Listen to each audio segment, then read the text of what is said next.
I'm about to travel halfway around the world to go to a town where only white people are allowed in.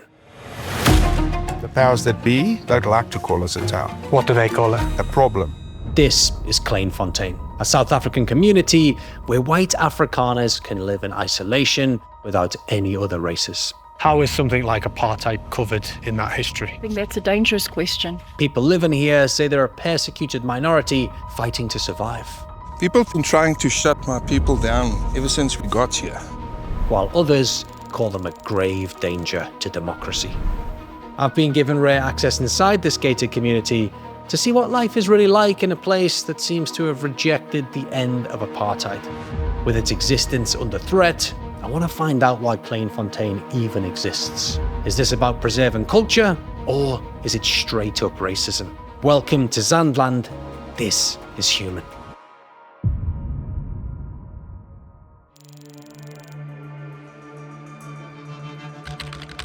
Kleinfontein, located in northern South Africa, is a town you've probably never heard of. With its smooth dirt roads and picturesque houses, on the surface, it looks like an idyllic town. Its 1,500 residents belong to a private, exclusive community, specifically for white Afrikaners, in a country that's majority black.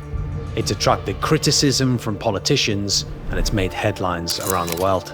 Kleinfontein must fall. It must cease to exist.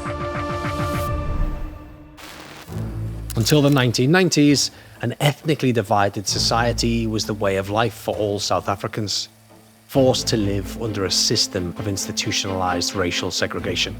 That was apartheid, named after the Afrikaans word for separation. Demonstrations against the South African government's strict apartheid policies flare into shocking violence.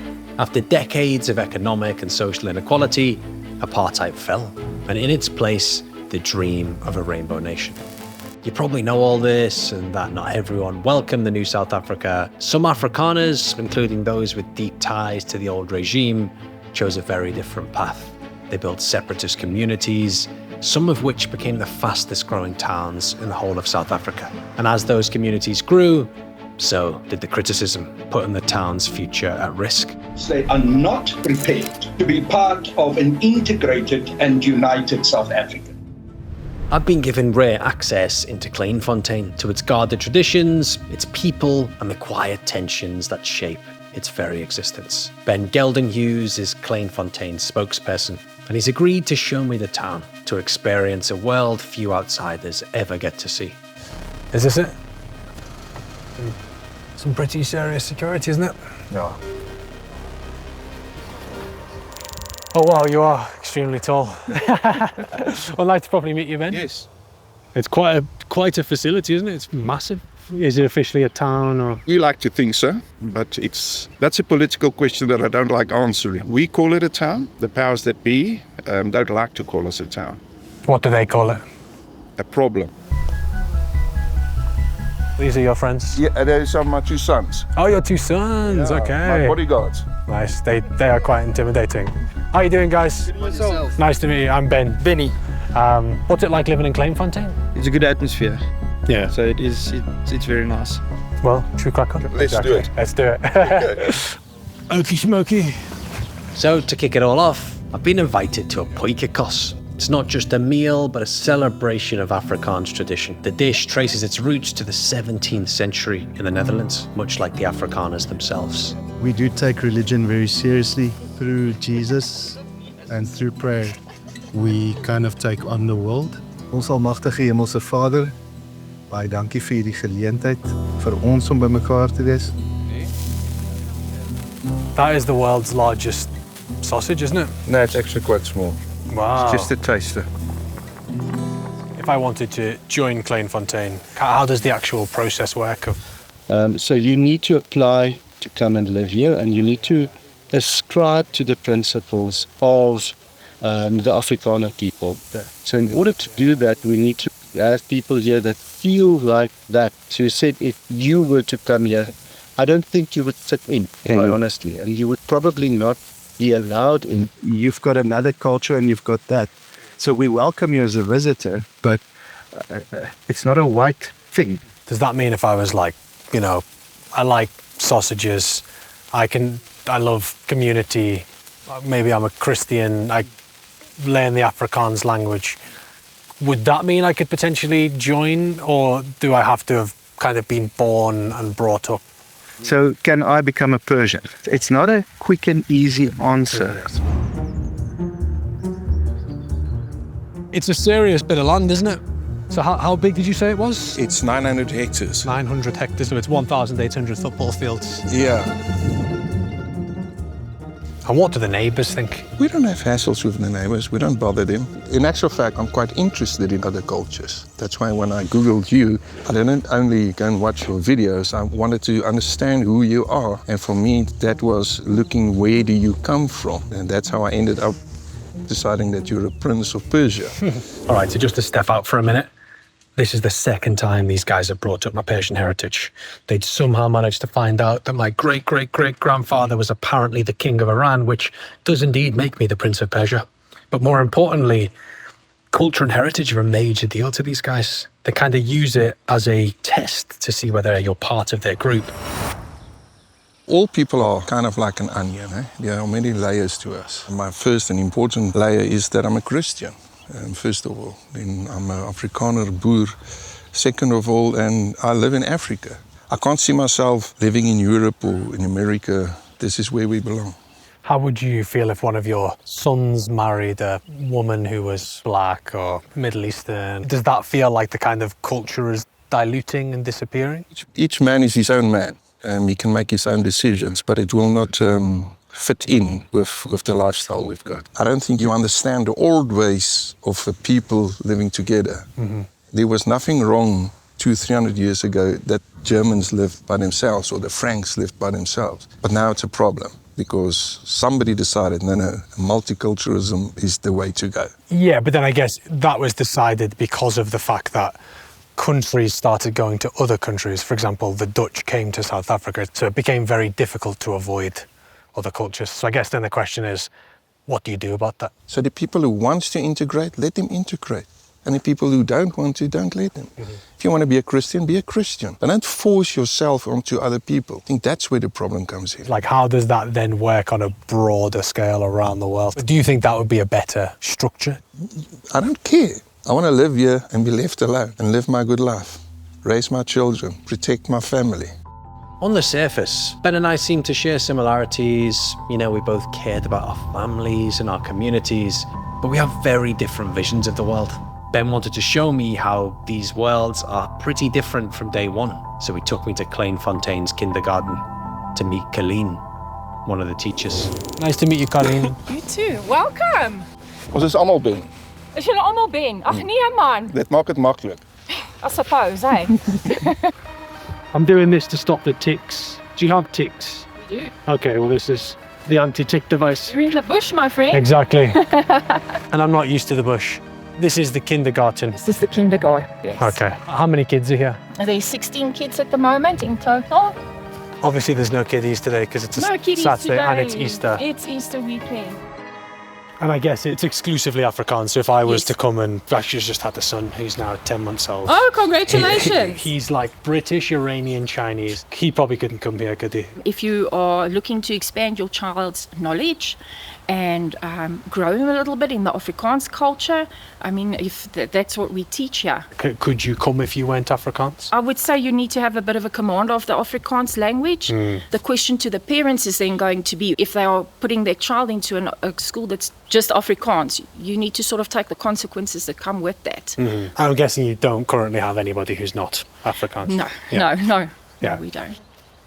Do you teach history in the school? We teach the Afrikaner history. What does that mean? Like, has that got a different interpretation of events? Yeah, it's totally different events, I think. This is events going back like 100 years. So not really much the recent events, because that's the new regime of South Africa. We teach our children our heritage, which is the old values. How is something like apartheid covered in that history? I think that's a dangerous question. Apartheid, I don't think, has really taught the Afrikaner history, that well, in my personal opinion. I mean, I have children in school as well, and I can see that. I can see that they don't learn the history and the heritage that I learned at school. And I feel that that's actually quite sad, because the Afrikaner is as much part of South Africa as any other culture is. And I feel that our values, our heritage, should be taught. So you feel like kind of in the new South Africa, the Afrikaner history is just kind of wiped out from the narrative in schools? I don't think totally wiped out, but I don't think it is as pertinent as it maybe was at one stage. Okay, I want a few photos of you guys, if you don't mind. Yeah, sure. I want some fun photos, because that's what we do. Yeah, we have fun. What does fun photos mean? It felt like I wasn't getting all the information on exactly what was being taught at these schools. There we go, it's going to snap. And instead of telling me, they seem more eager to get some comical photos of me for their school album. There we go. We love to do this, yeah? Oh, there we go, that's nice. So yeah, I've got a bit of a plan. Okay. But you're not telling me the plan. You make it more exciting. You're sounding like That's my wife now. I want to know where you are Yeah, at all exactly. times. Yeah. Leaving the kindergarten, I'm getting the feeling that this ultra-Afrikaans tribe have a very different education to what is being taught beyond the border. That's a Nyala. Wow, that is beautiful. Whoa.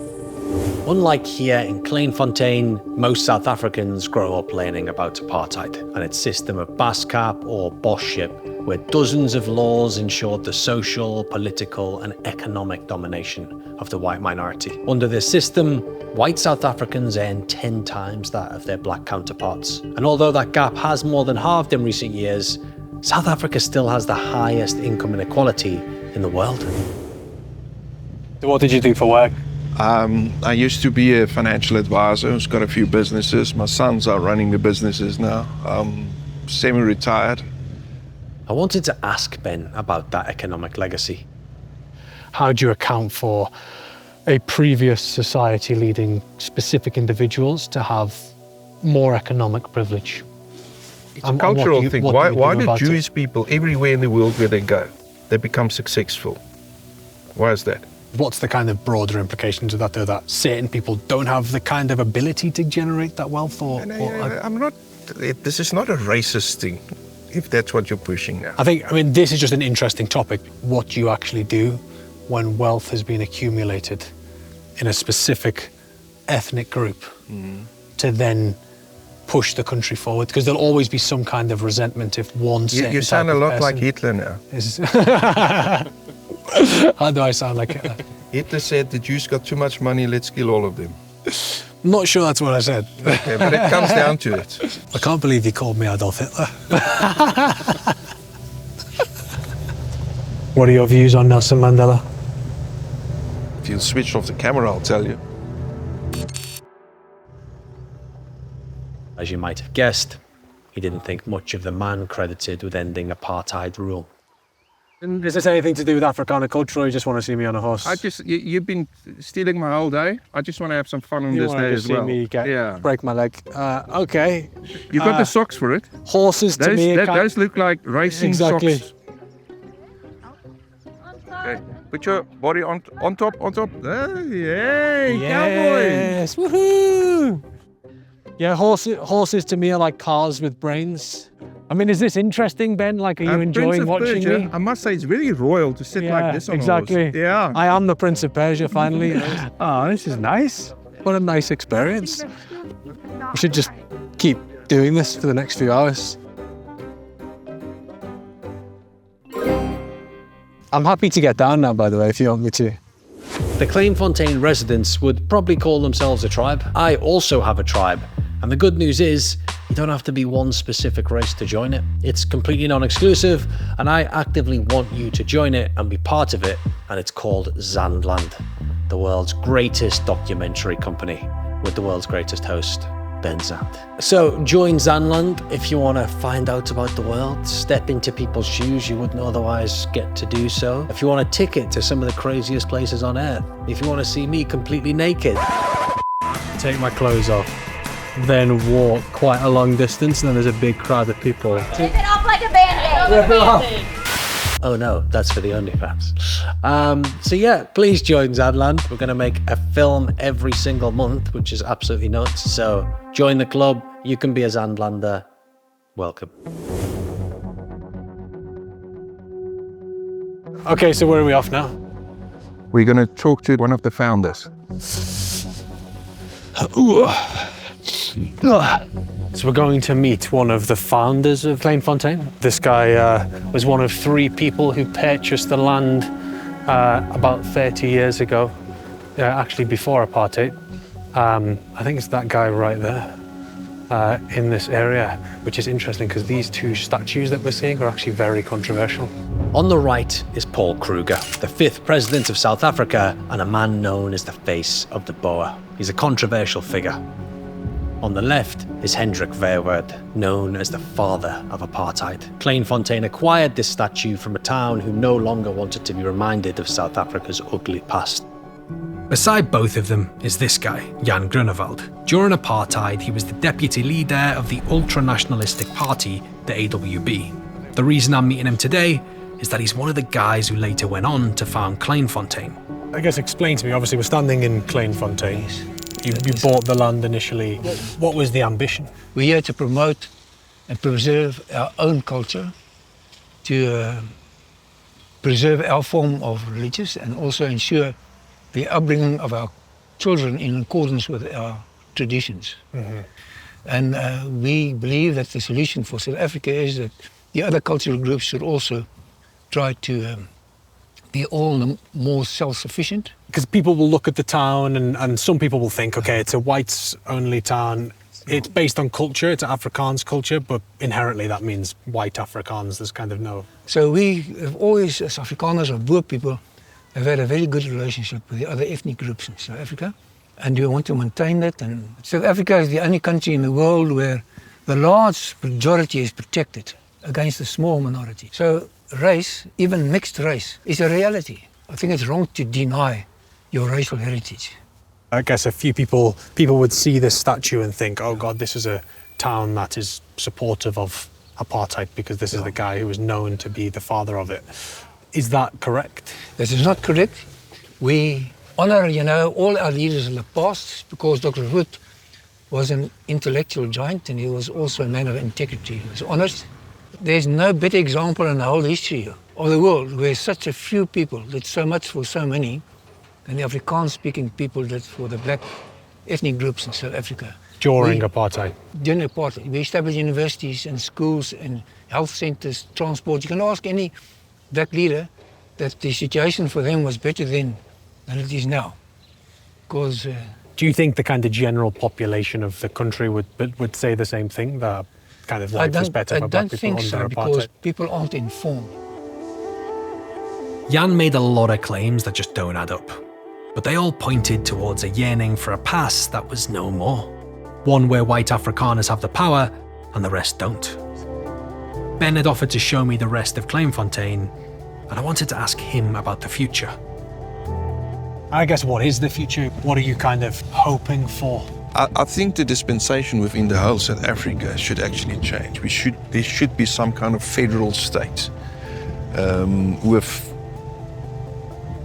cultural peoples, Zulus, Xhosas, Afrikaners, all having some kind of say over their own future.